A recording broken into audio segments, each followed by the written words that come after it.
হচ্ছে, সেই দিনই জানবে আমার হাত থেকে ধনুর্বাণ খসে পড়বে, আর সেই দিনই জানবে কুরুক্ষেত্রের মাঠে আমার মৃত্যু হবে। এবার এই কথাটা অর্জুন ভগবানকে গিয়ে বলে দিলেন। কিছুক্ষণ পরে কুরুক্ষেত্রের যুদ্ধ শুরু হয়ে গেল। অর্জুনের সঙ্গে দ্রোণাচার্যের তুমুল যুদ্ধ।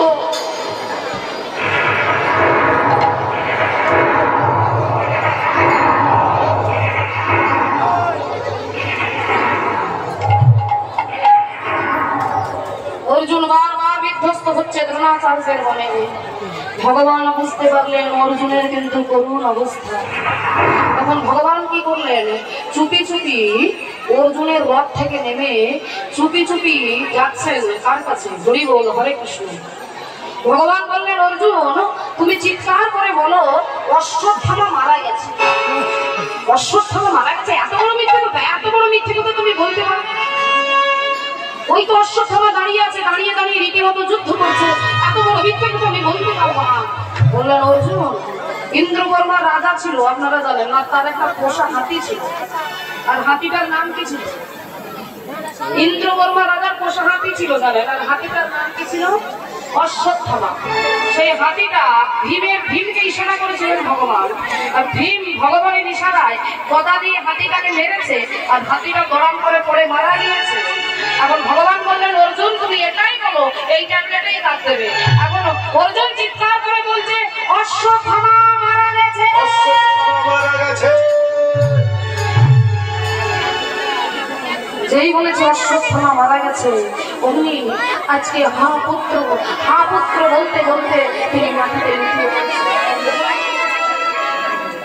একটু পরেই তিনি মনে মনে চিন্তা করলেন, না না না, আমি অর্জুনের কথা বিশ্বাস করবো না।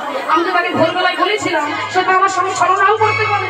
বাবা অর্জুন, আমি তোমার কথা বিশ্বাস করি না বাবা, যে আমার পুত্র অশ্বত্থামা মারা গিয়েছে।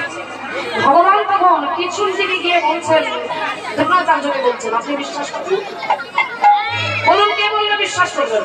যদি ধর্মপুত্র যুধিষ্ঠির আমায় বলে যে আমার পুত্র অশ্বত্থামা মারা গিয়েছে, তাহলে আমি বিশ্বাস করবো যে আমার পুত্র অশ্বত্থামায় মারা গিয়েছে। ভগবান তখন অর্জুনের রথ থেকে নেমে, অর্জুনের রথের সারথি ছিলেন তো ভগবান কৃষ্ণ, অর্জুনের রথ থেকে নেমে চলে যাচ্ছেন। একটু দূরে যুদ্ধ করছে কে? ধর্মপুত্র যুধিষ্ঠির। অর্জুনের রথ থেকে নেমে তিনি চলে যাচ্ছেন দাদা যুধিষ্ঠিরের কাছে।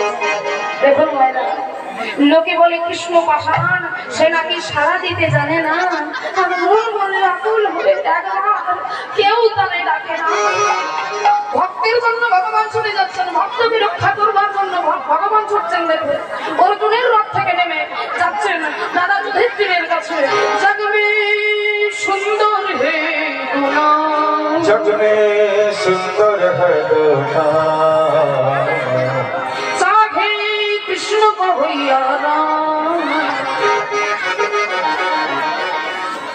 জগবে সুন্দর হে দুনা, জগবে সুন্দর হে দুনা। যে অশ্বত্থামা মারা গেছে, অশ্বত্থামা মারা গেছে, এত বড় মিথ্যে কথা, এত বড় মিথ্যে কথা আমি বলতে পারবো না। কৃষ্ণ, কৃষ্ণ রে, আমরা সবাই তোমার হাতের খেলার পুতুল মাত্র। তুমি আমাকে যা বলবে আমি তাই বলবো, যা বলাবে তাই বলবো, তুমি আমাকে যা করাবে আমি তাই করবো। কিন্তু কৃষ্ণ রে, প্রাণ থাকতে আমি মিথ্যে কথা বলতে পারবো না। আমরা তো সবাই ওনার হাতের খেলার পুতুল, তাই না? কি গো বাবা ঠাকুর, আমরা সবাই ওনার হাতের খেলার পুতুল। তো উনি যেমন নাচাচ্ছেন আমরা তেমন নাচছি। পুতুল নাচ দেখেছেন মাইরা?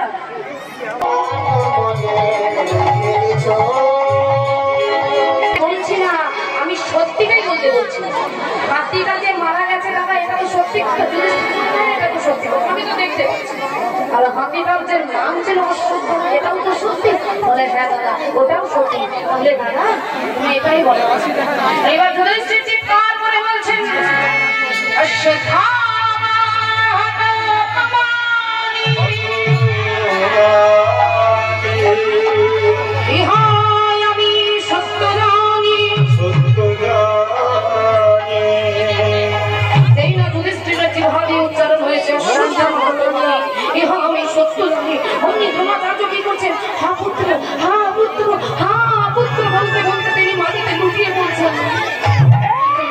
জানেন জগতের সবাই মিথ্যে বলতে পারে, কিন্তু ধর্মপুত্র যুধিষ্ঠির সে তো কোনোদিন মিথ্যে বলবে না।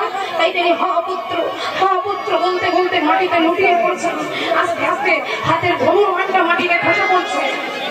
এইদিকে যুধিষ্ঠির মনে মনে ভাবেন, হাইরে গুরুজি মনে হয় ভেবেছেন যে আমি বলেছি ওনার পুত্র অশ্বত্থামা মারা গিয়েছে। বলে পরের লাইনটা আমি আর একটু চিৎকার করে বলে দিই, তাহলে আপনার সত্যিটা উনি বুঝতে পেরে যাবেন। পরের লাইনটা কি? ইতি গজ পরি গেল রণে। গজ মানে হাতি, রণক্ষেত্রে পড়ে মারা গিয়েছে, মানে যুদ্ধক্ষেত্রে পড়ে মারা গিয়েছে। যেই না পরের লাইনটা বলতে যাবেন তার আগেই ভগবান কি করলেন, সঙ্গে সঙ্গে ভগবান কি করলেন, পঞ্চজন্য শঙ্খটাকে তিনি বাজিয়ে দিলেন।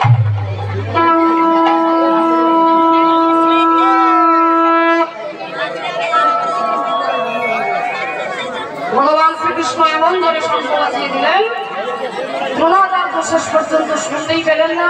তিনি হা পুত্র বলতে বলতে মাটিতে লুটিয়ে পড়লেন। হাতের ধনুর মানটা মাটিতে খসে পড়ল। ঠিক এমন সময় ধৃষ্টদ্যুম্ন এসে তাকে বধ করল। তাহলে প্রশ্ন করবেন, পণ্ডিত বাবা ঠাকুরগণ, ভক্তিমতী মায়েরা আপনারা বসে আছেন, আপনারা প্রশ্ন করবেন যে এমন ছলনা করে ভগবান দ্রোণাচার্যকে বধ করলেন কেন? এটা তো ছলনা। তাহলে এমন ছলনা করে ভগবান দ্রোণাচার্যকে বধ করলেন কেন? তিনি তো জিতেন্দ্রীয়, তিনি তো সৎ, তিনি ধার্মিক, তিনি ব্রাহ্মণ, ত্রিসন্ধ্যা, তিনি গায়ত্রী মন্ত্র জপ করতেন। বলে বাবা তার সব ঠিক ছিল, কিন্তু তিনি একটাই ভুল করে ফেলেছিলেন। ভুলটা কি? তিনি সৎ ছিলেন, তিনি ব্রাহ্মণ, হ্যাঁ তিনি গায়ত্রী মন্ত্র জপ করতেন, তিনি ধার্মিক ছিলেন, সব ঠিক ছিল, কিন্তু একটাই তিনি ভুল করে ফেলেছিলেন। ভুলটা কি? অসৎসঙ্গ করেছিলেন। অসৎসঙ্গ। দুর্যোধনের পক্ষে তো তিনি যুদ্ধ করতে এসেছিলেন, তো দুর্যোধন ব্যক্তির সঙ্গ করবো বলে তার এবং কুরুক্ষেত্রে প্রলয় হলো। এই সংসার কুরুক্ষেত্রে আমরা জীব যদি অসৎসঙ্গ করি সেই যন্ত্রণা আমাদের কেউ পেতে হবে। তাই সাধু সঙ্গের শিক্ষা দিতে কলিযুগে চৈতন্য ভগবান এলেন, আর তিনি এসে সকলকে কি বলছেন, হরি বল রে হরি বল।